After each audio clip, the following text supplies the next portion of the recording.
ఇప్పటి వరకు 19 మంది మృతులను గుర్తించినారు. దయచేసి కొన్ని టీవీలో 24 ఉన్నారు, 14 మంది హాస్పిటల్, ముగ్గురు సీరియస్ ఉన్నారు. ఏదున్నా ఈ నెంబరింగ్ లెక్కకు దయచేసి టీవీలలో కొంత 24 మందిని ఇస్తారు. అటువంటి పొరపాటు దయచేసి ఇది నాట్ ఎనీ కాంపిటీషన్. 19 మంది చనిపోయారు అధికారికంగా, డెడ్ బాడీస్ అక్కడ ఉన్నాయి.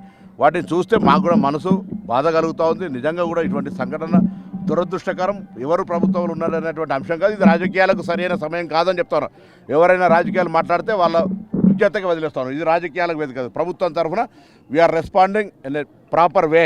ఎక్కడ చాలా ప్రమాదకరంగా ఉంది. నేను అందుకే ఇవన్నీ ఇన్సిడెంట్కి మనం ముందు లోపలికి పోవడానికి సంబంధించినటువంటి ఆ స్థలం కానీ లేదా ఇతరత్ర అనేక అంశాలు ఉన్నాయి.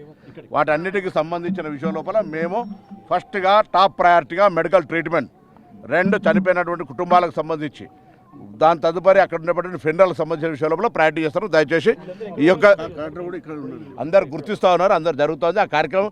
మీరు కొంత మనం